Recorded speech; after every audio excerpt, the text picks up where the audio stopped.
Odia machelo nyakorom gajwang mwara de chenoni maro imore machiegni ahinya oloso ni weche manyien.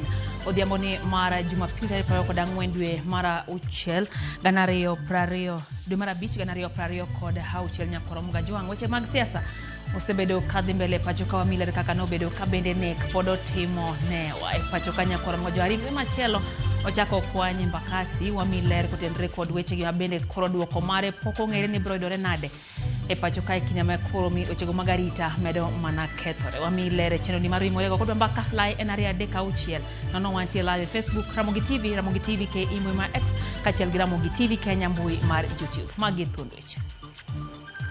Huyo kijana wachana yeye nitamshughulikia baadaye. Huyo ni kijana mzuri. Yeye anatafuta pia bahati yake. Penjo medo nyulore wi arita jatend piny Kenya William Ruto bangjal moro chikore kuome kaotwak Kilifi. Wakatoa kitukaa chuma kumgonga, mimi nikakimbia nikienda hivyo nikipiga nduru. Kisumu onge kuwi kamora mora kata ni gima timre ni udwere kende. Obila ma Kisumu nonone kuod jaod bura machon Mama Tungu maonegi Otieno Manyoro. Tukapata ni Nigerian bag, ni mwili imefungwa hapo, ni demo amekatwa, ni demo mdogo. Imekatwa hapo kwa kiuno. Sasa hii sehemu ya kiuno ya chini hamna. Luoro medore wi timbe nek nyithindo mapachoka karingre moro kwanye Mbakasi e kaunti ma Nairobi.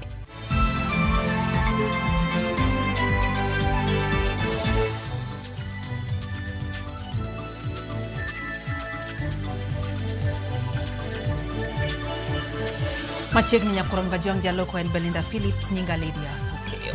Ogai maro bila Douglas Kanja ogolo chik mondo mi tim lokruok ne apisas machiwo arita ne jatend piny Kenya William Ruto. Maen bang' tim mar jago moro chikore kuom jatend piny kinde mane ogolo twak e gwenge Mabamba e kaunti ma Kilifi. Timno okelo penjo mathoth ewi chal mar arita ma jatend piny oda nyambaga lero mathoth ewi wachno to kod weche ma jatend piny owacho e kindego manotwak. Ogai moro bila Douglas Kanja kokale barua ne ute fwambo oyango ni migawo moro bila otimo lokruoge lai magarita kwe ne jatend piny kaka yoro ngiro chal mar arita kwe ne jatend piny. E barua no giyango chochni mane obetie kendo chwogo aput mochako timo nonro ewi gima ne otimore Ganze e kaunti ma Kilifi ne jatend piny William Ruto. E picha ne jatend piny nenore ka golo twak kendo kapok odeko. Rawera moro ma oting'o buk machal gi muma omuomo kaseso mapiyo e kendo chikore kuom jatend piny William Ruto.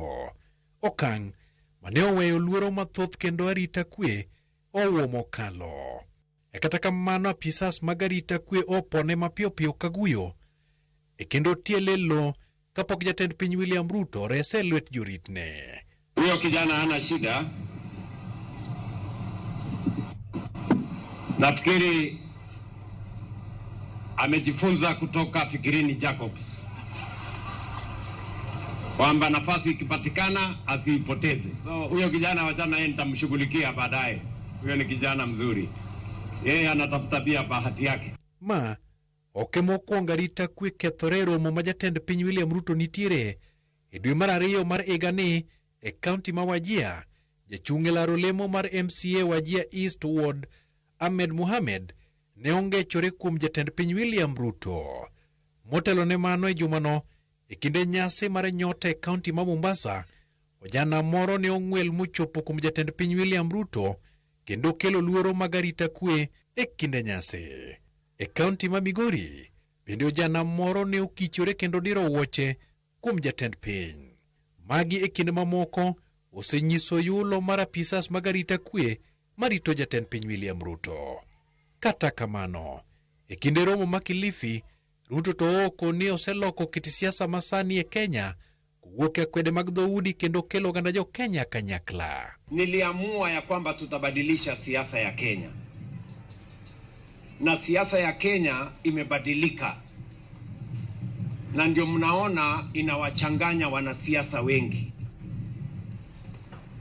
Pale nyuma siasa ilikuwa inaendeshwa kwa mihemko ya mambo ya ukabila, kuchocha watu kabila moja dhidi ya nyingine. Oyango dongruok magedo magapaya. Katika awamu nilio nayo Barabara hiyo sasa itatoka Bamba, ipite Ganze, iende mpaka Kilifi, karibu kilomita 50. Na barabara hiyo inaendelea saa hizi kujengwa. Walter Nyambaga, Ramogi TV.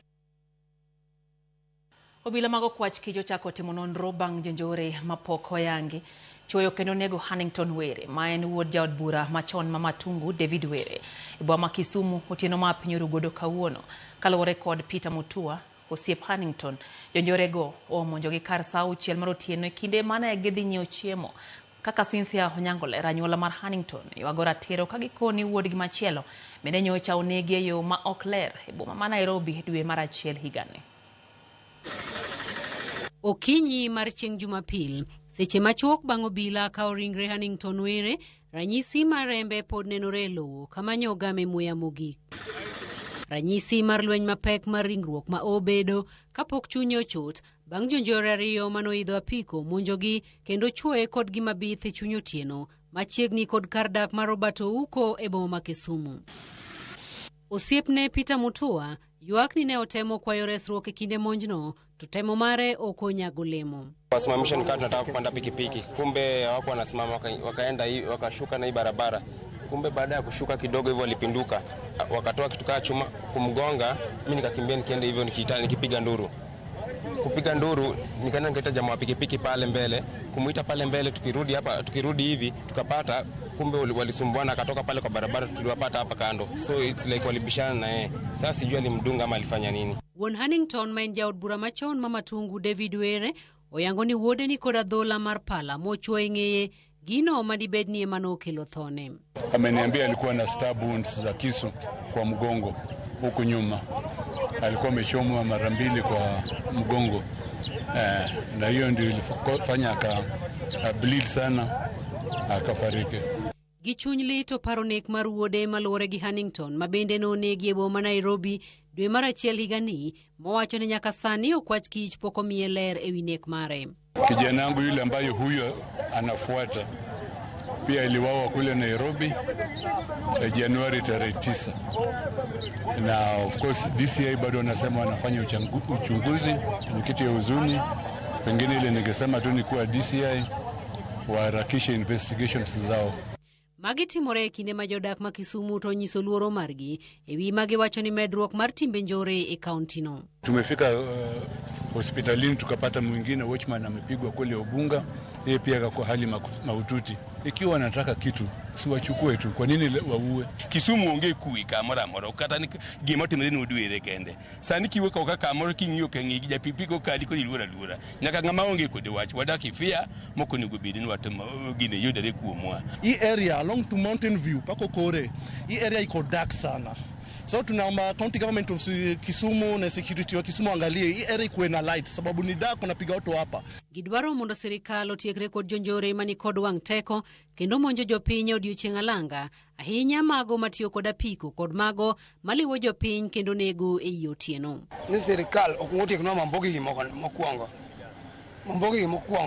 akinyalo tiekonwa nyanya ber nikech ilo ka samoro okawo pikipiki mar ng'ato odhi timo gimoro mok ber to itimo ng'owa iluongo ni japeng'. Nek Hannington Were ma jahigni 39 obiro ndalo machuok bang' jonjore moko ariyo miyo kod dichuo monjo japiny India moro kendo mae mwandune matine mita 200 kowuok kama onege Hannington. Ringre Hannington masani okane kar kano ringre ma Jaramogi Oginga Odinga rito timne bero ka obila mago kwach kich bende dhi nyime kod timo nonro. Cynthia Onyango, Ramogi TV. Obila tesendo bila Masoweto Kayole boma Nairobi odhi mbele gi timo nonro ewi tim mar bembo mano otimne miyo moro ma jahigni 25 mantie kod tuo mar obwongo mawachore ni notimne gi wuongi mabende nochuno mondo mi omadh acid bang' timo ne tim makochno. Nyamina achijno no makika obila dhi mbele gi tima pedha ne achijno mabende noringo molal. Joked ni rat joganda kod obila ne omonjo odni mantie Komarok okinyi mar ngeso. Nyogi chopo mar reso nyan moro ma jahigni 25 mawachore ni oroch ratiche kendo bang'e no chune mondo mi omadh acid. Jal mawachore ni ne obambe en wuod wuongi ma jahigni 15. Kaluwore gi obila, Tim makochno notimore tarik 23 dwe mokadho. To kata kamano jirende wacho ni familiano osebedo kapando wachno kendo ochuno wuino mondo miyo ringo lal. Ilikuwa usiku but aliniambia mtoto amelamba kitu naka mpeleka hospitali. Later alone ndio nimejua yule mtoto alikuwa amebakwa na kijana walikuwa naishi naye. So this is an auntie who was raped by a nephew, and then to hide the evidence ama kueris walimpatia acid akakunywa. Obila yango negi sendio nyamina chejno masani odine tesendo obila masoweto ikinde marawera manote motemno to podi manyo. Tulikuwa tunafuatilia ile tujue kama hiyo acid hiyo venye memchoma kama recover. Ndio tumekuja kwa nyumba tumepata bado mtoto wako hajarecover hajakuwa rescued. Ndio tukafuatilia na department ya disability mtoto akuwe rescued. Nyano no ringo tere kar thieth ma Mama Lucy Hospital kama nonro mar thieth ne oyango ni duonde ne owang' kaluwore gi acid mane ochune mondo omiyo madhino. Ka bende iye ne ni koda dhonde mag acid. Nonro mar thieth bende oyango ni nyano ne obambi. Ka jokenat joganda sani koro chiwo ne arita makare mondo mi kik familiano donjre wachno ka obila dhi mbele gi apedha. Obila mag okwach kicho chako timo nonro bang' kwany fuoni mag ringre dhano e apaya ma Airport North e kar dak ma Embakasi, Nairobi. Ringre no moketie gunia ne onge kod wich kod fuoni mamoko. Aka jafwambo marwa Cynthia Onyango lero, kwanyo fuoni go kelo penjo modhuro kod luoro mathoth ewi nek ma koch kinde ka kinde pacho kae. E apaya ma Airport North e kar dak ma Embakasi, Nairobi, jodak obedo kod buok bang' kwanyo gunia moro motwe dhoge ma iye oting'o fuond mamalo mar dend dhano, kawich, lwedo kod fuoni mag tielo to onge. Mimi niliona maboys wawili pale wakatuita wakatuambia kuna kitu imefungwa hapa tuende tuangalie nini. Tukapata ni Nigerian bag, ni mwili imefungwa hapo, ni demu amekatwa, ni demu mdogo. Umekatwa hapo kwa kiuno. Sasa hii sehemu ya kiuno ya chini hamna na mkono hamna, mikono zote hamna na kichwa pia hamna. Ni kama alikuwa msichana mdogo juu si mtu amekomaa sana. Obila ochopo kendo kao ranyisi mag timo nonro kapok gikao ringre kendo chwale kar kano ringre ma City bore Nairobi kama idhi time bero kod yango ni en mar ng'a to fuoni mamoko to ni kanye. Hao watu walikuwa wametumia kitu kama axo hivi ama machine. Ile design alikuwa amekatwa hii part na kichwa imekatiwa hapa. Alafu alikuwa amekatwa hapa. Umeona? Ile design amekatwa hiyo si panga. Lipode magnek mag jomamine osenenore kamedore pachuka kae kar dak Manjoro e kaunti ma Nakuru. Ringre japuonjre Mercy Nyambura manolale kinde manodhi e sikul ma Sinedet nokwanye yoduma konege ka chicha chiel manoyie ni en emanonego japuonjre no osemaki kod obila. E kaunti ma Vihiga, japuonjre skul ma Masana bende nolal kowuok e sikul kendo bang'e yudi kaonegi. Bero mar ringre nyathi manyinge Dalon Kanaga nyiso ni nodeya ching kod tol kendo bang'e bambe. E gweng' ma Iriani e kaunti ma Tharaka Nithi, nyathi ma jahiga 3 moyangi kaka Sheril Gatibu yande olal kendo bang'e yudi kaonegi kendo fuoni moko mag dende bende okengi. Naweza omba wazazi, kama we ni mzazi uko na mtoto, naweza omba uangalie penye mtoto wako anatembea, ama kama inawezekana ukue unakaa na yeye. Riwruoge makedo ne ratich oganda koro dwaro mondo jatend piny William Ruto ketie tim okenge manochiw kod duol makende manomiting mar rango chal mar nek makoch mag jomamine kod lwenje mag udi kod kit chwech e pacho kam. Cynthia Onyango, Ramogi TV.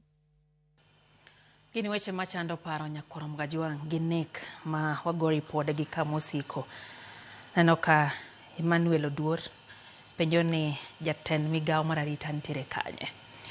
Kweth mar Linda Ground mar ODM kotane kod jakom mar ODM ma bende en governor ma Homa Bay Gladys Wanga obagoro mo kawuone kaunti ma Nairobi. Kawuona giromo gi johera gi kar dak Madandora e kar chung'od bura ma Embakasi North kama gimedo gode bende jatend piny Kenya William Ruto ka giwacho ni ODM pod otegno kendo ntiere kod mbi mamalo.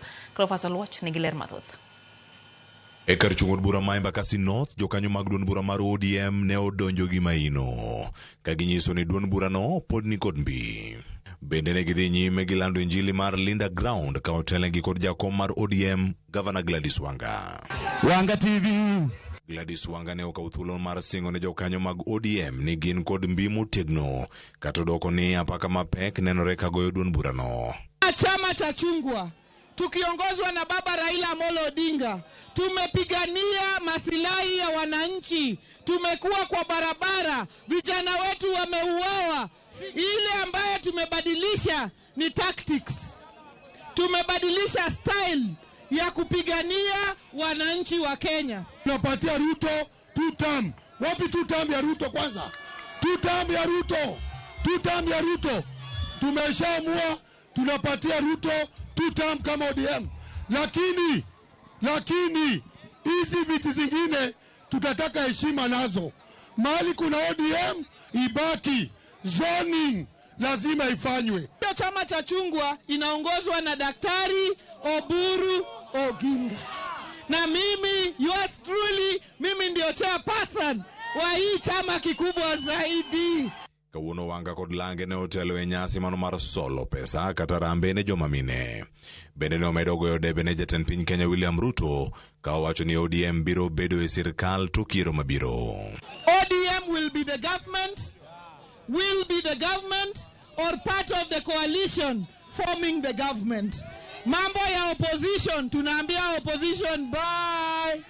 Sasa 2027 lazima sisi tupige kura na tuingie kwa mlango ya mbele. Wangapi wanasema tuingie kwa serikali na mlango ya mbele? Baba alituacha ndani ya ODM na ODM ilikuwa kwa moja. Hakuna ODM mbili. Wale ambao wameenda pande yao wakae kwao. Sisi tunasema ODM itabaki kama chama ya Nairobi na viti za Nairobi zote.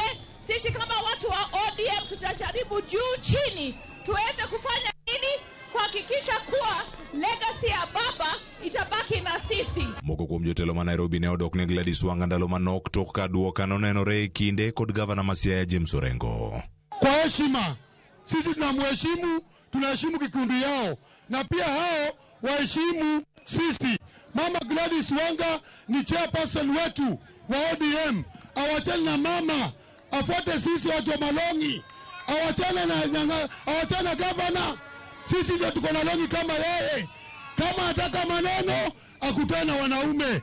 E weche mag lal mag nyithindo masani nenore, gavana ma Homa Bay okwayo sirkal mondo mi omany riekni mag chungo timbego. Tunataka wa security agencies, tafadhali tuchunge watoto wetu. Watoto ndio our future. Na mambo ya femicide, mambo ya kuua kina mama, mambo ya kuua watu kwa sababu ya wale watu ambao wana support, hatuwezi kaa hivyo. Mtu akubaliwe asupport yule mtu anataka. Cleophas Oluoch, Ramogi TV. Jodito moke sirikal kanyakla kod kweth makero sirikal tesre koro dwaro ni jagoro maduong' mar UDA Hassan Omar mondo mi ogwe tao kata thiche okelemone mantiere gisani kaluwore kod weche manyo puso e dhoge. Olose kinde nyasi mano bagi Kilifi, Omar onenre kagolo weche moko magero jatend piny machon kod oganda mawuok kono kokoni owinjo bedni sogi e od twech kuom sando jodak mawuok kadho wadnam chumbi. Omar kata kamano kwa ng'uono kuom wechene mane geto dho oganda moro Turkae.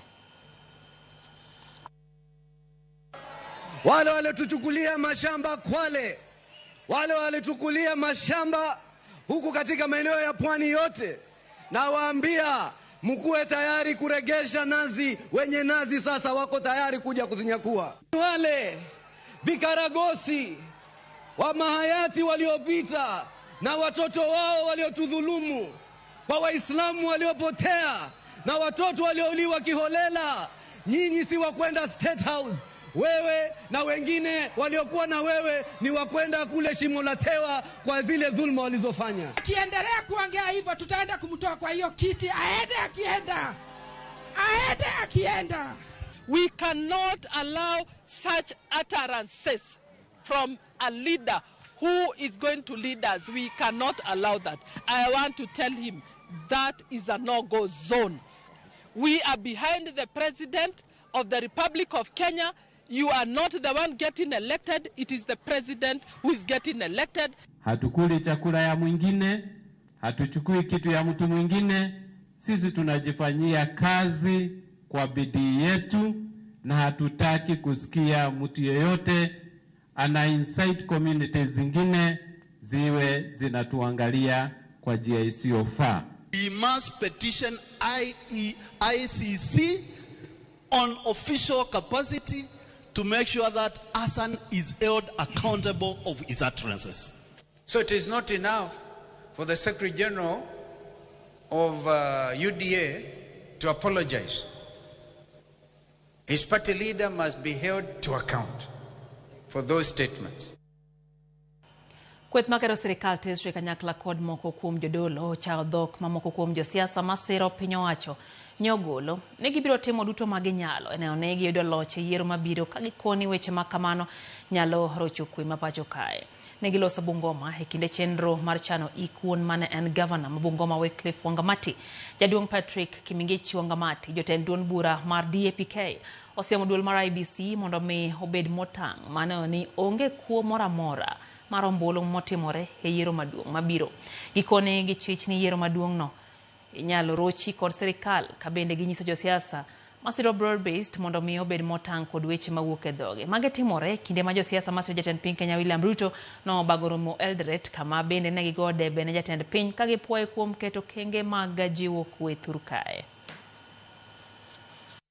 Upon you are used to subvert the will of Kenyans. You must be prepared to face the consequences. IBC is supposed to be independent. Na hakuna vile mtu anasema sisi ndio tunalipa IBC, sisi ndio tunalipa commissioners, sisi ndio tunafanya hiki na kile. As we politic, let us know that we have a nation to build, we have a people to nurture. Let us tone down the divisive politics. There are people who are saying that they want maybe to rig election, that they must fight, whatever that takes, it must be 1 term, it must be 2 term. Remember, we exist in this nation, all of us. Wale wako mamlakani hawaheshimu katiba yetu. Hata wakati koti imetoa order, wanaangalia tu hiyo kama karatasi. Siasa ya William Ruto sisi tumemaliza. Kura ambayo tunatafuta saini ya 2032. Ya 2027 it is done and dusted.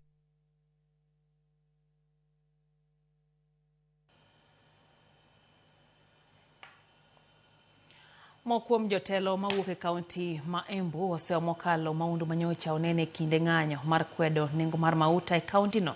Jotelo go no oseo jogo manyocha ochano ng'anyo makamano kuom rem machiko joheragi. Tim mano kelo kethruok mag mwandu mag piny owacho kaachiel kod mago mag ji giwegi. Ne gilero ne timbe maundu oseduoko chien dongruok madhi nyime e kaunti no.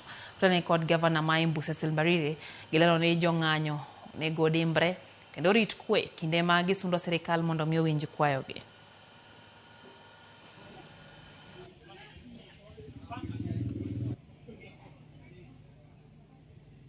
Naomba wale watu wanafanya demonstration, siku ya demonstration mkienda kama ni kwenda kwa barabara mko na ruhusa na muitise security, lakini tu msipigane na msiue na msifanye mambo mabaya, kwa sababu wakati mmeweka moto kwa barabara ya rami, ile ni ile pesa yangu na pesa yako. Security commander tafadhali na DCC tetuetekeria uhalifu wa mali ya watu tena Embu County.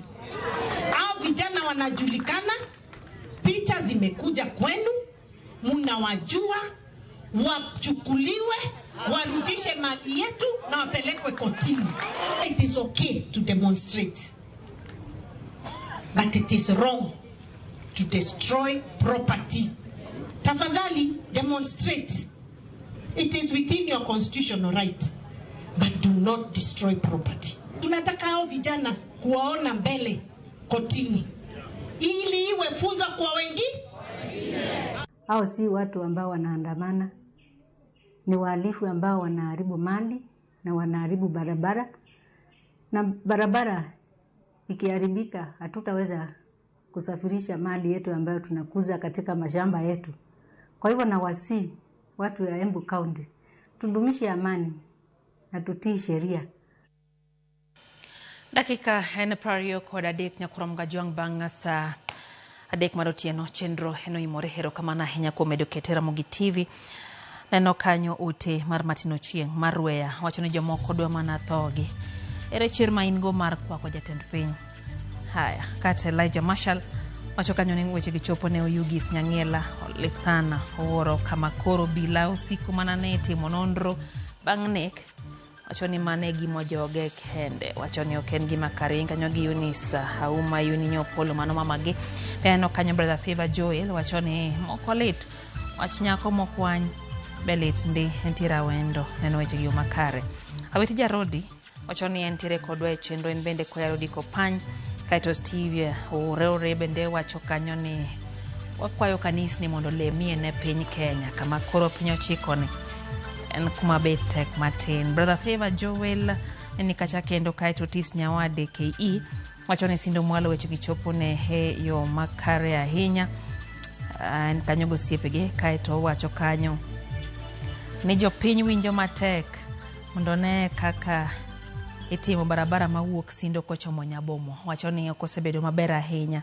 Beneno kanyo ote mano mar Eric Misachi wacho ni pinyo moka thoe obedo ma ng'eny ahinya.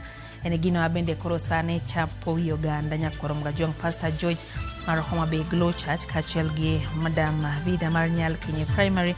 Wacho ni jiwo mana kwe josiasa wach weche magera achiel mar oganda lep en fuoni matin to wang'o piny mangima weche molil kendo kuodo wich bende koro josiasa owere godo.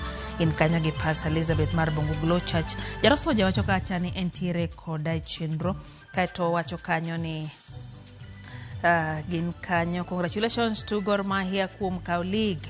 Omor kendo kwa President Ruto gi PS Mararita kwe Dr. Raymond Omolo, Inspector General mar Police Douglas Kanja kod Deputy ne mondo me wacho kanyo kik gileo mar bire wacho kombe. Haya, Jared Owiti mano Reverend wacho ni entiere kodwa chenro mano mar Pefa Chacha wendo. Wacho kanyo ni Ramogi TV chopo ne omakare ahinya entiere wendo kod Pastor Karen gik matimore Kenya omakodhoge kadhano ikengo mana kale. Wacho no woro Nyasaye konyo piny Kenya lamo haya ber ne Bishop Dr. Peter Mide doero kamano Stella Bugo wacho kacha ni entiere kodwa gin kanyo gi engineer Lois Bugo kantie Washington Seattle the boy mano mar America wacho kanyo ni weche gichopo ne omakare kata kamano wacho ni siasa me Kenya kae biro marach kendo ji koro winjo tang' ahinya. Bende neno kanyo ote kanyo mo or kanyo gi wacho kanyo ni en min Angasi Kadongo wacho ni wach malit nen to mar joma tindo mamedre pachuka sirikal ne wach ni mage jotelo makiny to kamana ahinya. Pastor Juma Rundu bende wacho kanyo ni nyathi ma jaigni 2 ng'ato nego nang'o walemuru ne piny otiyo mos ne Pastor Nyakoe bende kanyo kuom wito familia. Rolex Ondeng Homa Bay wacho kanyo ni arita ma jatend piny to ombekni sana. Wacho ni gin gik matimore kawuono motimore Kilifi no winjore osegeng kochakore kod wuoche manoba Migori ndemde mar arita ne rais nyalo miyo jonjore ideas aka jatend piny mar Kenya onge arita makare. Hoyo matin maino mire nyako kod majanke kidhi mabor wadu kod mathoth med oro ote magi wantiere kacha live Facebook Ramogi TV ke email X kachiel gi Ramogi TV Kenya mbui mar YouTube. Wadu kuda kama chuo kende kidhi mabor.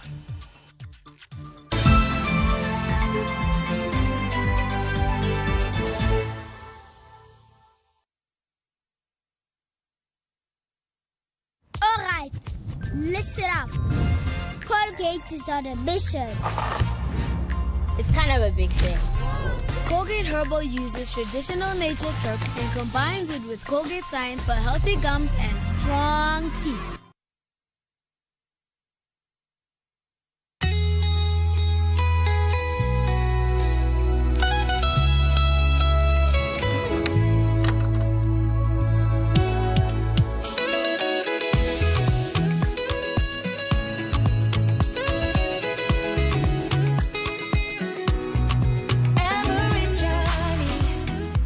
Start from the ones we hold close to heart.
Fanikisha, empowering women, fueling prosperity through networking, entrepreneurial training, and financial support. Start your Fanikisha journey with Equity today.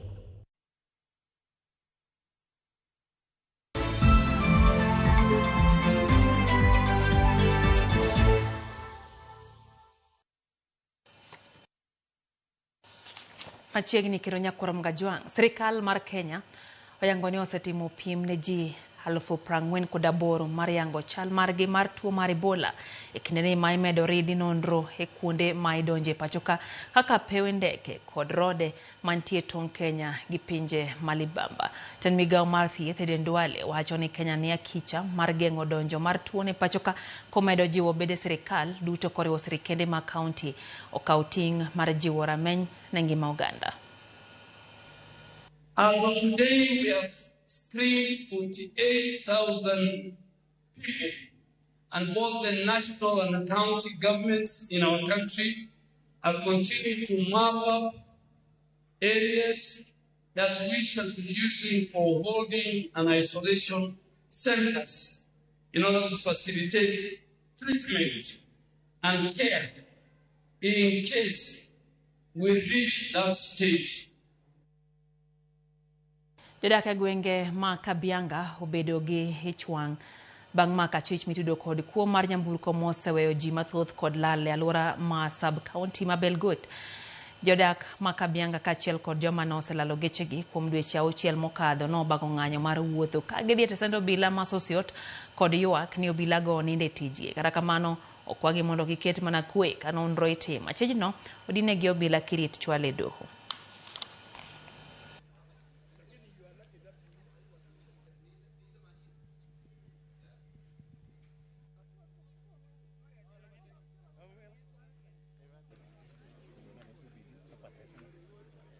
If these are the criminals whom they are being arrested in our villages, they are brought here. Alafu baadaye wanafanya nini? They are not taken to court. So they are asking who is in between. Kuna nani anazuia mtu asipelekwe kotini? Gari yangu aliibiwa tarehe 6 mwezi wa pili 25. Hapo Kericho town ikaibiwa gari yangu. Kwa hivyo mpaka sasa hatujapata ripoti yoyote kusaidiwa. Jana nikapikiwa simu kutoka Kericho, nikaambiwa enda Sosiot, suspect yako ameshikwa, ako Sosiot, enda waandikishe statement. Nafika Sosiot, kutoka Kericho, DCI wa hapa anapikiwa simu, madam anakuja, anasema ambia akuje saa 4. Kufika hapa saa 4, simpati yeye ameenda town. Napigia simu ananiambia, wacha kunisumbua kwa simu, mimi sikuiba gari yako. Kuna mwizi moja ambao amehusishwa na mambo mengi, ambao alishikwa kutoka, tumemchukua kutoka Nairobi, na ni mtu wa sehemu hii, na wananchi wamekuwa wakimshuku, na kwa sababu uchunguzi imekuwa ikiendelea, tuko na yeye na kwamba atafikishwa mahakamani. Jodak Chula Rusinga e kar chung'od bura ma Suba North e kaunti ma Homa Bay koro wacho ne giyudo fungruok maduong' e chenro magi mapile dweche 2 nyaka ne sirikal tiek gedo mar apaya mar Rusinga Ring Road manomonyo bilion 1.3. Jolupo kod jodak e Chula Rusinga onyiso morgi kaluwore gi chenro mag ohala kod chenro mamoko mapile masane giwacho ni dhi nyime kama kare nyaka ne sirikal tiek gedo mar apaya no ma en apaya kende matudo gwenge mopogore opogore e chula no. From Marwale Beach ne giler e kaunti ma Homa Bay.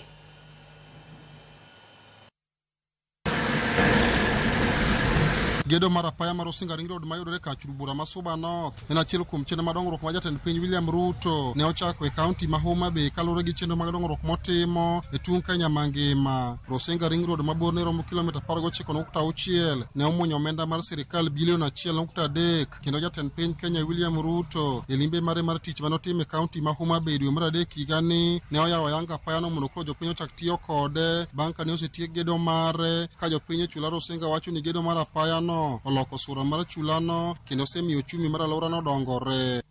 Piko nyalo ringo maber, mtokni nyalo ringo maber, okonyo wayo chumi kendo wuotho koro bedo mayot kata ka wadhi mbita. Apaya ni mane okalre kinde mag koth kaluwore gi chuodho mane opong'e. Johala e chula Rusinga wacho ni osemiyogi yot mar timo ohala yo mowinjore kendo gin kod yot mar yudo mwandu mopogore ma giuso ne jopiny e chulano. Ohala nok dhi maber nikech geche ne biro to chopo loka cha. Koro ka gisechopo loka cha to Rusinga koni ne onge ohala moro amora madhi. Sani gin waneno nyaka loche moko mane ok wanyal neno makelo mwandu ka. Chuodho be norumo, ohala dhi maber, yudo ka jo Probox omo gik moko kocha ka kelo koni. Bende weg nyamburko kod jogo manie sekta mar bodaboda alwora makono orwako tiko gedo mar apayano ma giwacho ni oduoko chien kethruok mag nyamburko kod apikni mag-gi kendo oseyawo uchumi mar Rusinga kod alwora mare. Japikni chiemo, Probox bende tiyo, geche biro ka, Rusinga sani mor. Mima ka gini oloko nikech iyudo ka mwandu koro ringo biro machop ka e yo moro mayot nikech loche ande biro to gik mana mbita. To sani kora neno ka geche biro nyaka ka kendo loro mana misigo kendo iyudo ka ji nyiepo mana butwa ka. Chula Rusinga ni kod dhoudi 18 machendo mag luwo rech kod omena dhi e nyime okang' mamalo kendo jolupo ka otelnegi gi jakom dhoudi Masuba North Mondi wacho ni lal mane giyudo kaluwore kod eko ma mwandu ma gigolo nam ne deko go ma ok ochopo e chirni nikech chal marach mar apaya sani korumo chuth. Nikech ndara ni osemiyo tijwa osebedo mayot kaka jolupo ka wagolo rewa ka watere point ma koro wauso gi miluongo ni mbita kata ka wadhi e chirni mopogore opogore.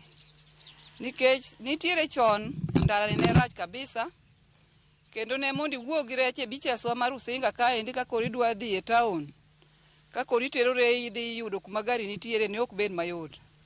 To kata ni luongo mana gari ni mondo gari obi e beach mondo obi omi gi rech, jogeche ok ne nyal yie to moyie to ne kawo pesa mang'eny kabisa nikech chuodho ng'eny onyalo dhi moko kor yo gache bende nyalo kethore. Chiemo mawuok e dho nam ka chopo e chiro samo winjore nikech chuodho kawuono waonge go. Chien kocha ni nyalo nwang'o kata ka japiko ting'o mena to goe piny to di meno diye kanyo ga piko nikech ndara ne rach. Kendo wachak wakwayo e wachno ni kuyie to chako sudunwa ndara no odonje i Litare Beach. Alia Beach, Ramogi TV, Homa Bay. Bad migawo mochung' ne rito bunge kaunti ma Homa Bay, Kenya Forest Service dhi nyime gi keto kenge opogore opogore mana ne gipidho yiende milion 1.5 higa ka higa. Kaluwore gi chik manogolo gi jatend piny Kenya William Ruto mano ne piny Kenya opidho yiende bilion 15 kochopo higa 2030. Kaunti ma Homa Bay ne omi hagete mar pidho yiende milion 1.5 higa ka higa. Pisa mar Kenya Forest kaunti no Sharon Cheluget wacho ni giketo bunge mag sirikal skunde kod kuonde amoko e jiwo pith mar yien tielo milion 1.5 higa ka higa. Chenro mag nywakone gi riwruoge mamoko. Billion tree seedlings on annually basis so that we can reach at least that is a national one, 1.5 on annually basis, and for our county is 1.5 million on annually basis, so that at the end we can all reach the 15 billion tree planting. As Homa Bay County, I came to this county when actually most of our stations did not do a lot of work in tree planting. I can comfortably say that we have really moved strides ahead. In areas like Lambwe had no efforts of reforestation at all. And as we speak today, we are around 420 hectares that we have established since 2024 to date. If we go back to our schools to do the same thing that I'm doing here in the whole world, then, just as I've said, that will be something of the first. So we want to embrace the culture of tree planting and growing, not the culture of just planting trees. We plant, we grow, we nurture to achieve our target. Because if we just plant only without taking care of the trees that we have planted, then we are not going to achieve our goal. The generation to come will remember once upon a time at Lake School, there were teachers who were environment friendly, there were learners who were environment friendly. We are going to do this together to ensure that we succeed. Mnaka watimo juma ka juma nyakoro mga juma ka uono Walter Nyambaga ochoko no mago masako iteyo machal kod mae. Meona sarakasi. Ruto ikoni jigore liel mang'ato tho mopogore gi ng'at manothono. Hata mazishi ingine inapiganwa mpaka watu wengine wanakufa mbali na ule alikuwa anazikwa. Yawa gino karelet oburu to kareliel en mar jomage. Okung'e lien jo siasa iywago gi jo siasa. To mar jolemo lien jalemo itele gi jolemo. To jojuogi to lien jojuogi itele gi jajuok wadgi. Gini teko buru koso nitiere pati molow. Onge pati molowa. Kama goyo nang'o? Chuny pati hie kama gone tolo. Nang'o? Tolo. En kanye, en un. Omiyo kik watimre nade, youth leader. Kiki yanya wadwa toma. Machweri wieng'a. Nye yanya duwa miriwe gi min, miriwe gi wuon, miriwe gi chiege, miriwe gi jiduto. Koro kolap dhoga ndong ne kom. Eri kata kolap dhoga ndong ni komi ma intieno. Tung'e ni komi no sami oseol gi piny oko. Koro ken mari, koro en mar jiduto. Orengo koso iseti. Moko wacho no orengo ti. Sani koda karo, sani abed. Watema ne jodongo gi miele wach no ero.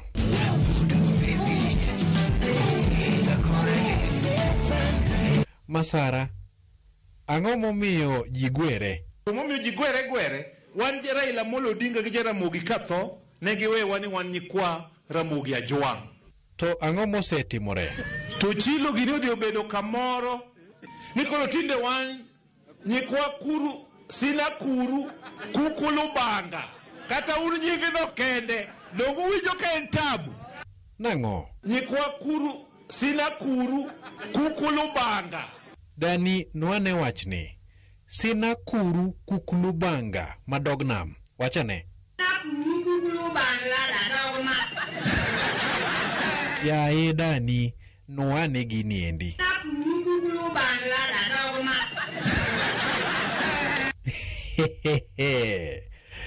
Dani gini ber wadonjie. En nying morego to iwuoni ni ngima. Gini teko buru. Iko ni Trump nyocha otimang'o? Ni ng'at miluongo ni Trump nyocha obokre, to dhi okela nobokre no dhi owo piny moro. Odhi okwongo kawo mana president mar piny miluongo ni Venezuela. Odhi oting'a gi chiege e kitanda to odhi otero notere kot mathurgi. Oting'e kanye? Odhi oting'a gi chiege e kitanda to odhi otero notere kot mathurgi. Kasto koro maeri emomiyo bech mafuta odhi malo, nikech mafuta be koro tin, jok madwa kele bende tin, to mende makele bende tin. Gini tek ng'ama tino omno wer jowa. Ane japako madinwa kao kapako, kao kadhi chokruok jogino biwuo, jowadwa ane japako. Ibiro pako tokma, weya ne nyadendi ni opaknwa. Ochuna wuothalanda chieng'o nogo yudo tucho longi mana kamanyo ng'ama de changana enono ne waiye wuoi maduong' jatelo ni lugowa. Mago ema sako it kod Walter Nyambaga.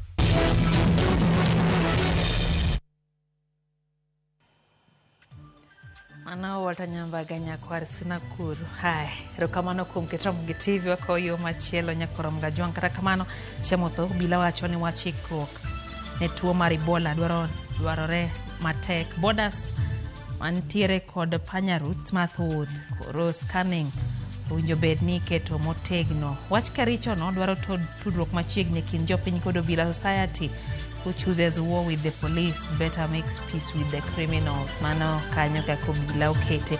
Mano kanyo Stella Recho Bugo wacho kanyo ni kawuono ne en chieng'ne mar nyuol. Mano mar birthday wacho ni koro gichame gi jo Arsenal.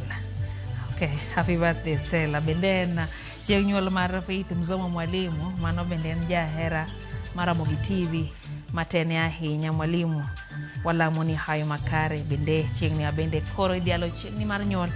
Kano kanyo ote maraineo huku wachono mor gi Ramogi TV in kanyo gioya moto e chenro ni nyakoro Ramogi Ajwang'. Bende ntiere wach mowuok gi sani nyalo paro kane wanyisi kotenre kod arita ma jatend piny mabende kawuono ne chal ka gimombek ni to ma oken mokwongo nyakorom gajwang' magini timore kaluwore gi ng'ikruok mosebedo kawuono arita ma jatend piny kanotwa e kaunti ma Kilifi. Ogai mar obila olando lokruok ne obila marito jatend piny. Noah Maiyo koro gol kaka komanda mar obila marito jatend piny, kendo thuolo mar komanda no koro kaw gi William Sawe nyakorom gajwang' ma koro bro ng'e arita ma jatend piny Kenya William Ruto ma en bang' rochruok bedo e arita ma jatend piny manonenre kawuono Kilifi kama ne jal moro wuok mochopo e jatend piny momule e ka bang'e nyakorom gajwang' ne jorit owuok ma ogole kanyo. Ma en achiel kuom gigo mosebedo kanyuolo paro mopogore opogore kaluwore ni to jatend piny kama nade wechegi mag arita ka bende mokuom joneno mag Ramogi TV ne penjo ni to koka jatend piny ama nyal chopire mayot arita mare ok ni kare, ere kaka japiny nyalo bedo gadier na arita margi dhi bedo makare. Mabire kina bende ne kosebedo kamaendre pacho ka nyakorom gajwang' nyuolo paro mopogore opogore ahinya te sekta mar arita, kama jomoko bende penjo ni jatend migawo mar arita ni kure kama gitimore ikwanyo ringre moko ng'ad fuonnigi oko. Ma miyo ket lokruoge nyakorom gajwang' e sekta mar arita ahinya arita ma jatend piny Kenya William Ruto mabende koro ogol Noah Maiyo mano osebedo komanda mar obila mar jatend piny kaka wuono oket William Sawe kaka jalno mabende koro chung'ne arita mag jatend piny. Wabro mi mathoth nyakorom gajwang' kotenre kod lokruogegi de nyalo ng'eyo ni gin weche mamedo tucho kotenre gi dwaro mondo mi ket jatend piny Kenya William Ruto arita mare obed makare. Oyo matino nteko mag tuke koro kodaka chendo no mar tuke kama bende wadhi mi ripode motenre kod loch mar Gor Mahia. Waduo kod oimore weche mag tuke kik idhi mabor.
Fanikisha, empowering women, fueling prosperity through networking, entrepreneurial training, and financial support.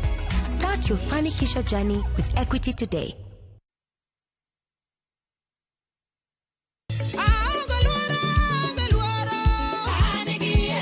Sana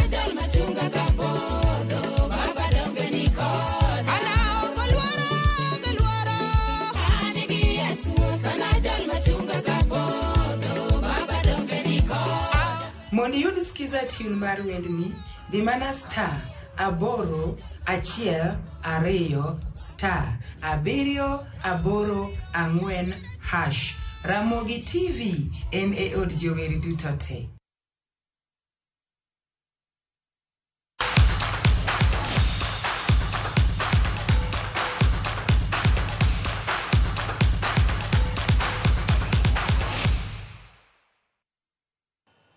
Koro mga jangu winjo beno wach moni mago mag tuke kata kamano kaluwore gi wachno motuch manyien ma en ni kaluwore kod ng'ikruok ma osebedo arita ma jatend piny Kenya William Ruto nyato kawuono kana otwake kaunti ma Kilifi nitie lokruoge moket nyakwara mga jwang ano ni arita oridi ne jatend piny. Ogai mar obila olando lokruok ne obila marito jatend piny kama Noah Mayo koro gol kaka komanda mar obila marito jatend piny kendo koro thuolo mar komanda no kaw gi William Sawe. Chakre kawuono tieno nyakwara mga jwang lokruok ne olo ne William Sawe ema koro dhi bedo kod ting'no mar ng'iyo ne jatend piny horite yo machal nade mamiyo koro Noah Mayo gol oko kaka komanda mar obila marito jatend piny ka thuolo no koro kaw kod William Sawe. Ema mag tuke gikone to winjruok obede apisi mar tend riwruok matawo tuke adhula bade Migori tok ywaruok ne mienjo e kind jakom gi jagoro maduong'. E romo mar gi odiochieng' ma kawuono e kaunti ma Migori,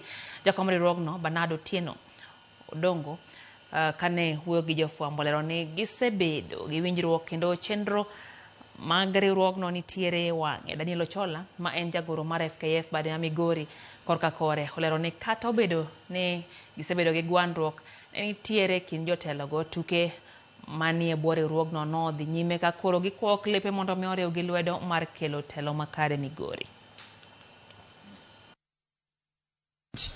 And we agreed that we are now going to work as a group, as a team, in all the matters concerning the branch football. All those which had occurred, we had buried them. We have sat today as a team.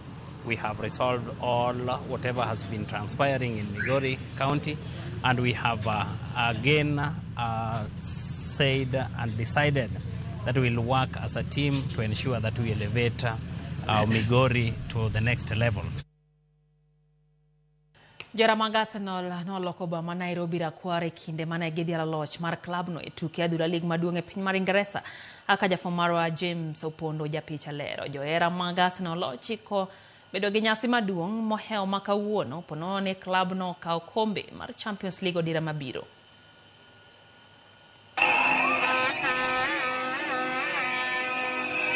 Ne en mor gi ilo ne johera mag klab mar Arsenal mane obago nyasi e konde Kenya duto.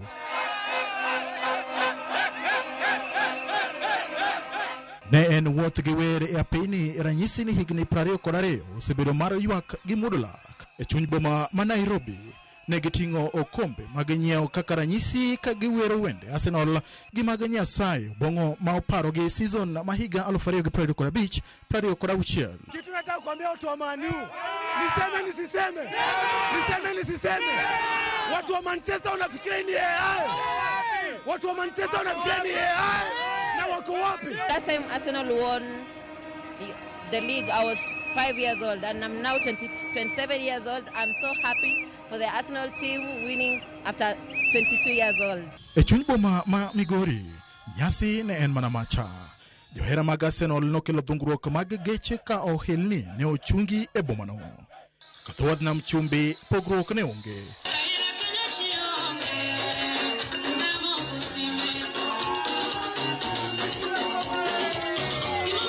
Ne en wuoth gi wer miel gi mor ka johera mag Arsenal nochungo chenro mag boma no. Mimi ni Arsenal fan tangu 2003-2004, the invincible seasons.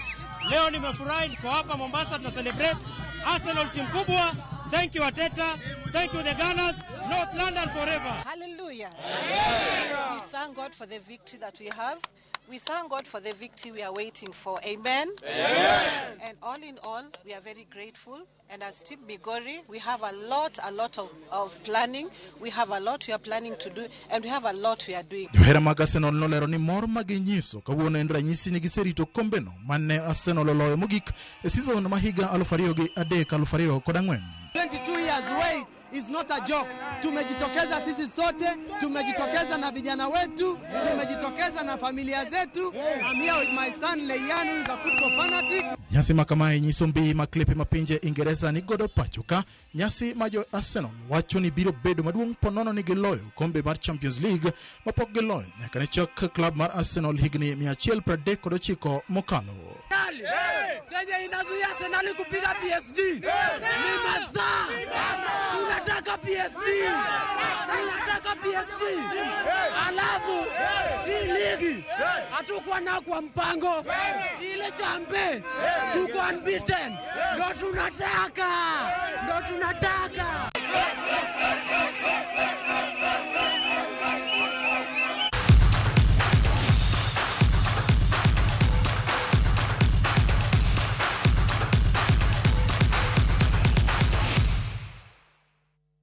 Kanye mwateke chendo maro imore nyakoro mga jongero kamana hinya kuom ketina Mogi TV eno Mrs. Kasuku wacho kanyone watch president no rach manade. All past presidents had their bodyguards behind them, whether they were seated or standing. The entire security team seems to be sleeping on the job. Something serious needs to be done. To kamana hinya intere ahero eno ichigeo makare ahinya. Midano kanyo ute kanyo mar Mandela Oniala mar Kiberi Ward wacho ni gin Kristo Oniala mano mageo mor gi Ramogi TV kaka kelo weche yo makare ahinya wacho ni joma ni yu kaukue wacho ni monda urne gimo sae mwalimu Jael mwalimu Bernard ntiere county ya Migori gintiere kodwa chendo bende gin nyikwaz tina kuru haya biano kanyo ute kanyo mo orgiangasi kantiere Kadongo wacho ni wach malit ne en thoma joma tindo maksani medore pachoka unje bedne ineno kaka itimo marno ni weche godhi makare. Frank Machon ne kantie Mombasa wacho ni entiere kodwa rita majatende piny nyaka koro jiw motegno kalore kod chochni mano bedo Kilifi. Jorit go nego jatend obila Douglas Kanja otim negi lokruok mane gi mosetim kai to kamana hinya Frank Chaleni eno mbele. Samuel Howida wacho kanyo ni weche magnek enya hinye pacho kai oro jachien modonje piny Kenya. Fredo Bura kantie Mikindani Mombasa wacho ni ber ka sirikal jiwa rita nikech gima ka olal to ngima ka olal to okduogi.